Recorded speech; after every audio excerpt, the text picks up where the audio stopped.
You notice it in the smallest gestures. The way someone nods while you're speaking, the way their cheeks flush when you compliment them, the way they lean in when you share something vulnerable, the way they pause before answering a question you thought was simple. These tiny movements, these micro-expressions, these subtle shifts in energy that most people miss completely, they're speaking a language louder than any words ever could. They're telling stories about who someone really is beneath the performance, beneath the mask, beneath everything they've carefully constructed to show the world. And what's fascinating, what's almost unsettling when you really think about it, is how much these unconscious behaviors reveal about the inner workings of the human psyche, about the fears we carry, the needs we're afraid to voice, the parts of ourselves we've learned to hide so well that sometimes we forget they even exist. The truth is that your body is always telling the truth, even when your mouth is lying. Your nervous system is always responding to what's real, even when your conscious mind is trying to convince you otherwise.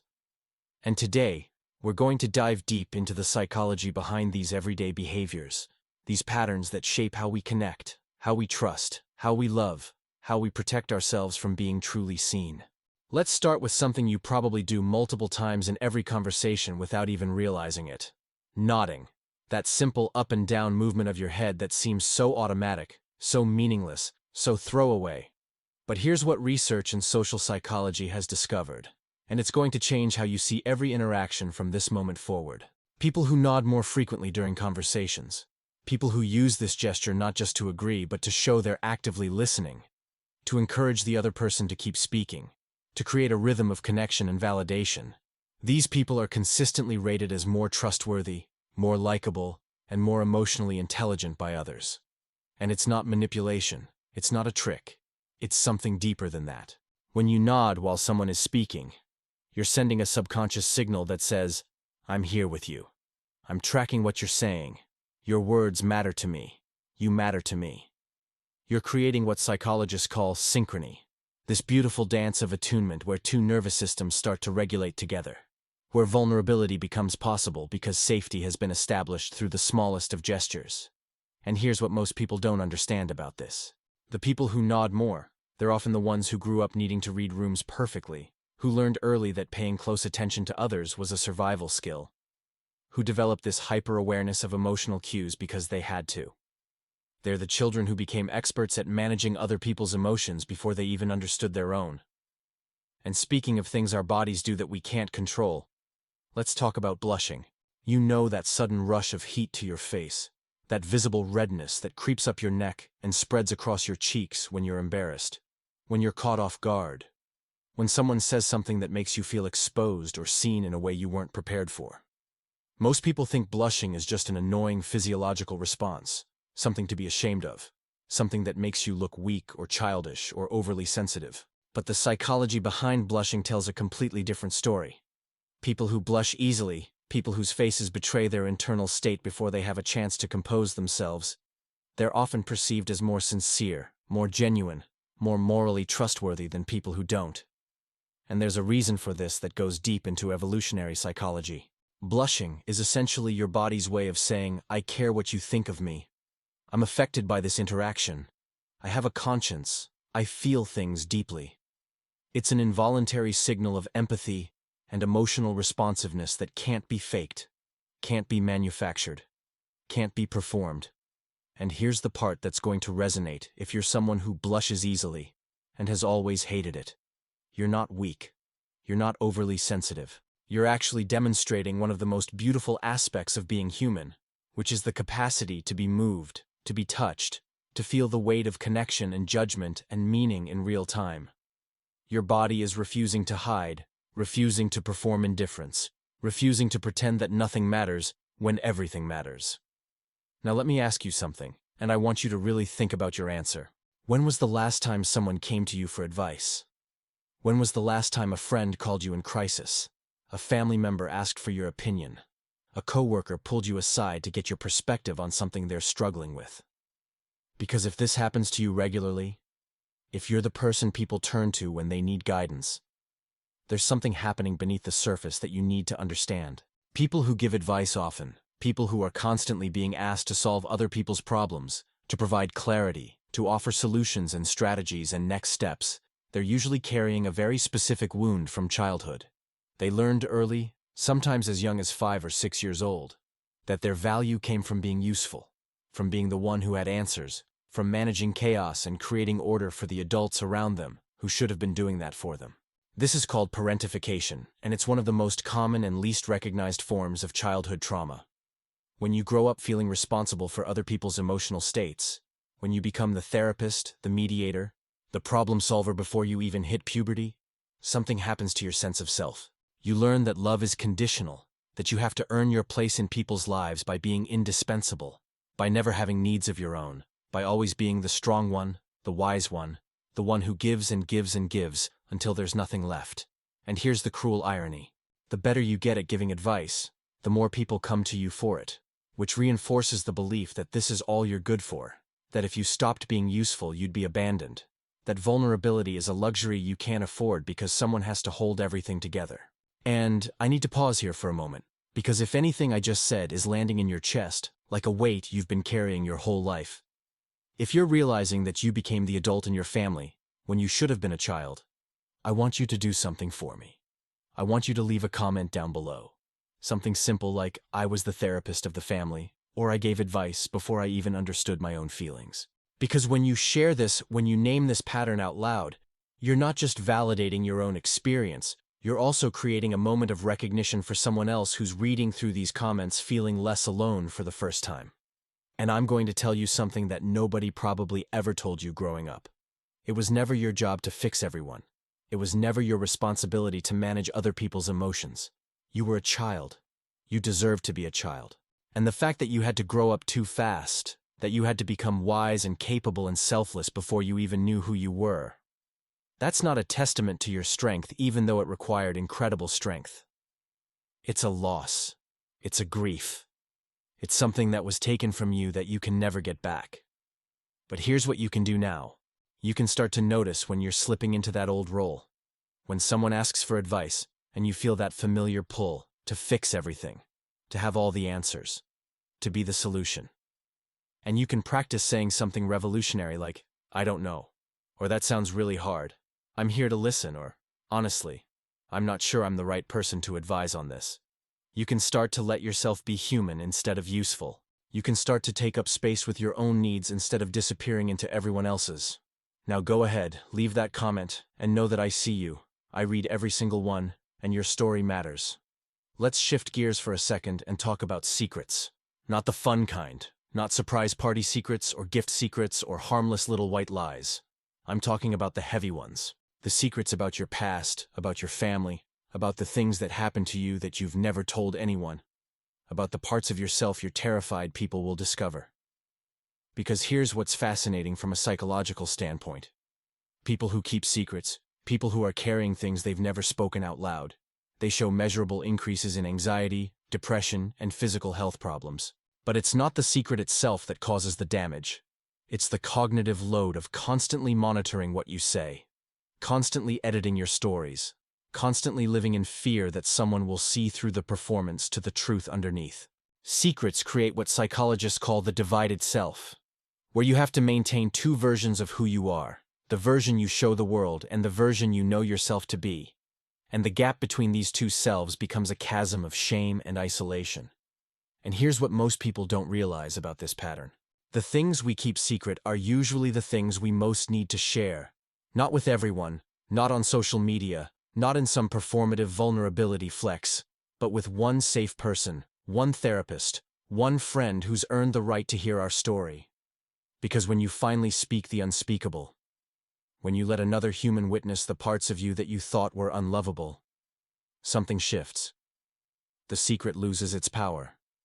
The shame starts to dissolve. You realize that what you thought made you uniquely broken is actually a common human experience dressed up in your specific details. And while we're talking about ways people process their inner worlds, let's discuss journaling. Not the aesthetic bullet journal Instagram version with perfect handwriting and color-coded habit trackers, but the raw, messy stream of consciousness kind of writing, where you just let everything pour out onto the page, without judgment or editing or concern for how it sounds. People who journal regularly, People who make time even just 5 or 10 minutes a day to sit with their thoughts and feelings and translate them into words, they show significantly better emotional regulation, lower levels of stress and anxiety, higher self-awareness, and greater clarity about their goals and values. And there's a neurological explanation for this that's going to blow your mind. When you write about difficult emotions or traumatic experiences, you're literally creating new neural pathways in your brain that help you make sense of what happened, that integrate fragmented memories into coherent narratives, that move things from the reactive emotional centers of your brain to the more rational, meaning making centers. You're not just venting or documenting or killing time. You're rewiring your nervous system. You're teaching yourself that your feelings can be contained, examined, understood. You're creating distance between the you who experiences something and the you who observes and makes sense of the experience. And for people who grew up in chaos, who grew up in environments where emotions were dangerous or punished or ignored, journaling becomes a way of reparenting yourself, of giving yourself the space and attention and validation that nobody gave you when you needed it most. But here's something interesting about journaling that doesn't get talked about enough. Some people are terrified of it. Not because they don't like writing, but because they're afraid of what they might discover if they actually sat still long enough to listen to themselves. They're afraid that if they start writing honestly about how they feel, they'll realize their relationship is wrong, their job is killing them. They're angry at people they're supposed to love. They're grieving things they're supposed to be over. There's a reason we stay busy, a reason we scroll and consume and distract and numb. It's because stillness is terrifying when you've been running from yourself for years.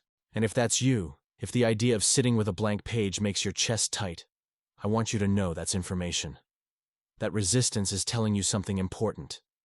It's telling you that there are things inside you that need attention, that your avoidance is a form of self-protection, that made sense at one point, but might not be serving you anymore. And maybe, just maybe, the scariest thing isn't what you'll find if you start writing. It's what happens if you never do. Now let's talk about something that might seem unrelated, but connects to everything we've been discussing in a profound way. Travel. And I don't mean luxury vacations or Instagram-worthy beach photos or surface-level tourism. I'm talking about the kind of travel that pushes you out of your comfort zone, that forces you to navigate unfamiliar places and cultures and languages, that strips away the routines and identities and roles you've built your life around. Because people who travel often, people who make exploration and new experiences a priority, they show measurably higher levels of openness, creativity, cognitive flexibility, and emotional resilience. And it's not because travel is some magical cure for your problems, or because running away from your life is a solution. It's because when you remove yourself from familiar contexts, you get to see yourself differently. You get to notice the patterns you couldn't see when you were inside them. You get to experiment with different versions of yourself without the weight of everyone's expectations and assumptions. You get to remember that you're bigger than your circumstances, that you're capable of more than you realized, that the story you've been telling yourself about who you are and what you can handle might be way too small. And here's where this connects to everything else we've talked about. The people who nod more, who blush easily, who give advice constantly, who keep secrets, who journal regularly, who travel often, they're all engaged in a fundamental human struggle that nobody talks about enough. They're trying to figure out how to be themselves in a world that taught them that being themselves is dangerous. They're trying to balance connection and self-protection, vulnerability and boundaries, authenticity and survival. They're trying to heal from things that nobody ever named as trauma because they looked like normal childhoods from the outside. And the truth is that most of us are walking around with these invisible wounds, these learned patterns, these adaptations that served us once, but are now getting in the way of the lives and relationships we actually want. So let me tell you what nobody probably tells you enough. Your behaviors make sense. The way you show up in relationships, the way you protect yourself, the way you connect or disconnect, the way you process emotions or avoid them. All of it makes perfect sense when you understand what you had to do to survive, what you had to become to get your needs met or at least minimize the pain of having them ignored. You're not broken. You're not too much or not enough. You're adapted. And the question isn't what's wrong with you, it's what happened to you that made these adaptations necessary.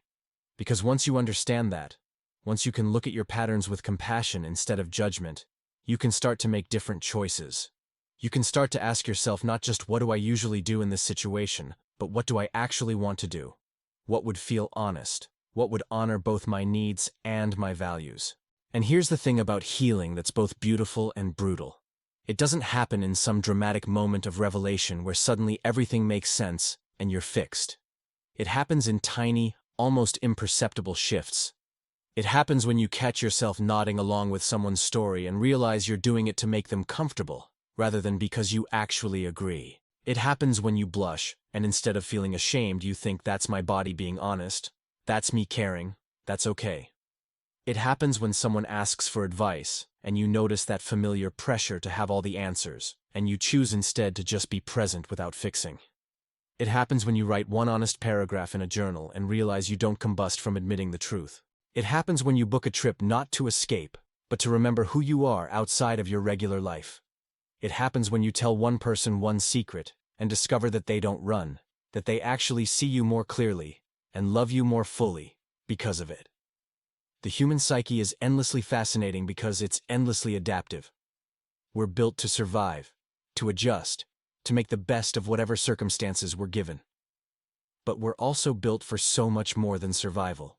We're built for connection, for authenticity, for joy, for rest, for the kind of deep knowing and being known that only happens when we stop performing and start being.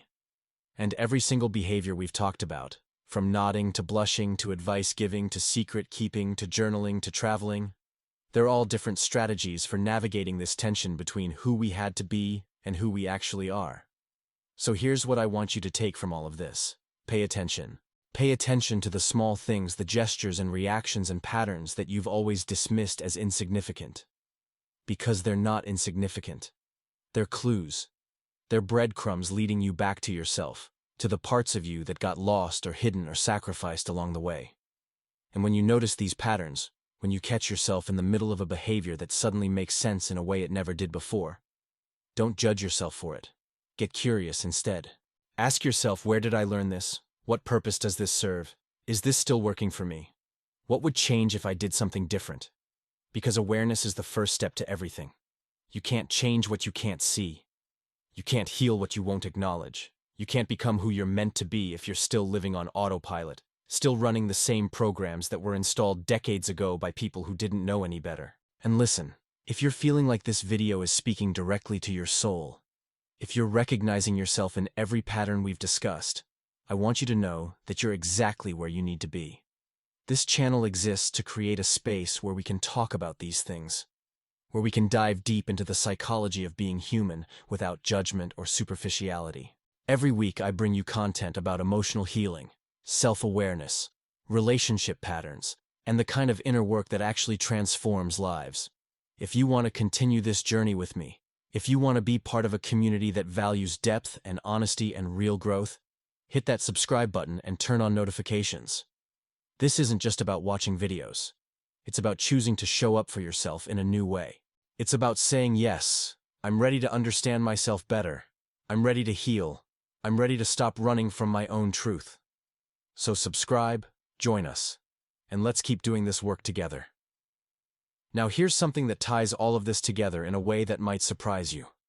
Every behavior we've talked about, every pattern, every adaptation, they're all forms of communication. Your body is always communicating, even when you think you're hiding. Your nervous system is always telling the truth, even when your words are carefully edited. And the more you learn to read these signals in yourself, the better you become at reading them in others. You start to notice when someone's nodding but their eyes are distant, when someone's blushing not from sincerity but from shame, when someone's giving advice because they genuinely want to help versus because they can't tolerate not being needed, when someone's keeping secrets that are slowly poisoning them from the inside, when someone's using travel as escape rather than exploration. And this awareness, this ability to see beneath the surface, it's both a gift and a responsibility. Because once you know, you can't unknow. Once you see the patterns, you can't unsee them. And you have to decide what you're going to do with that information. Are you going to use it to judge people, to feel superior, to protect yourself by keeping everyone at arm's length? Or are you going to use it to cultivate compassion, to meet people where they are, to recognize that everyone is doing their best with the tools they have, even when their best is messy and imperfect and sometimes hurtful? Because here's the truth that took me way too long to learn. Everyone is fighting a battle you know nothing about. Everyone is carrying wounds that shaped them in ways they don't fully understand. Everyone is trying to get their needs met, using strategies that made sense at some point, even if they don't make sense anymore. And when you can hold that awareness, when you can see someone's behavior as a story rather than a judgment, as a pattern rather than a character flaw, everything changes. Your relationships get deeper. Your conflicts get less explosive. Your capacity for forgiveness expands, not because you're letting people hurt you or excusing bad behavior, but because you're operating from a place of understanding rather than reactivity. And that brings me to the most important point I want to make today. All of this self-awareness, all of this pattern recognition, all of this deep psychological understanding, it means nothing if you don't actually do something with it. You can know everything about why you are the way you are, and still never change. You can understand your trauma, identify your patterns, recognize your triggers, and still keep choosing the same relationships, the same jobs, the same coping mechanisms that keep you stuck. Because knowledge isn't transformation. Insight isn't healing. Understanding why you do something doesn't automatically change the wiring that makes you do it. You have to practice. You have to choose differently over and over again, even when it feels uncomfortable. Even when every cell in your body is screaming at you to go back to the familiar pattern.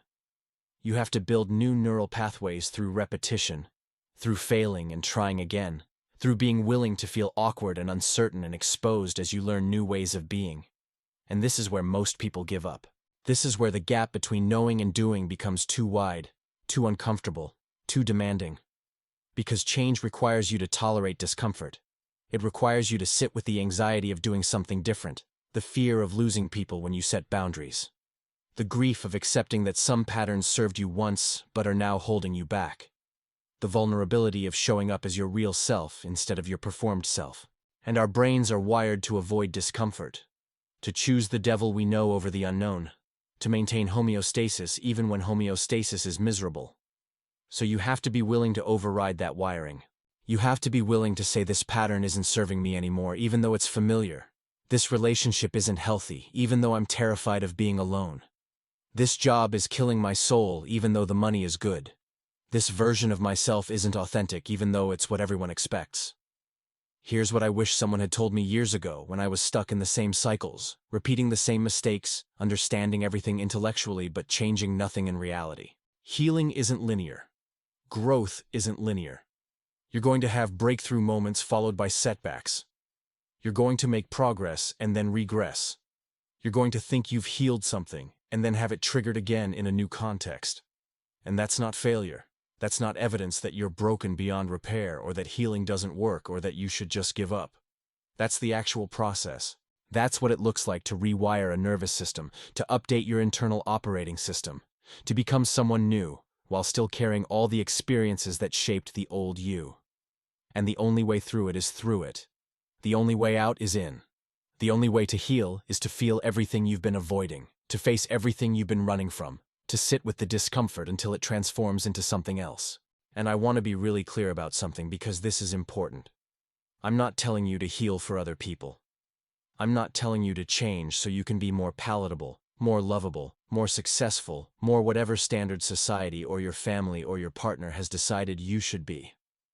I'm telling you to heal for you, so you can sleep at night without racing thoughts, so you can have relationships that feel nourishing instead of draining, so you can feel your feelings without drowning in them, so you can make choices based on what you actually want instead of what you think you should want, so you can look at yourself in the mirror and recognize the person looking back, so you can stop living from your wounds and start living from your wholeness. And if there's one thing I want you to remember from this entire conversation, it's this. You are not your patterns. You are not your trauma. You are not the roles you were assigned or the behaviors you learned to survive. You are the awareness underneath all of that. You are the one noticing, the one choosing, the one who can, at any moment, decide to do something different. And that power, that agency, that capacity for change, it never goes away. It's always there waiting for you to claim it. Even when you feel most stuck, most hopeless, most convinced that this is just who you are and you can't change. You can.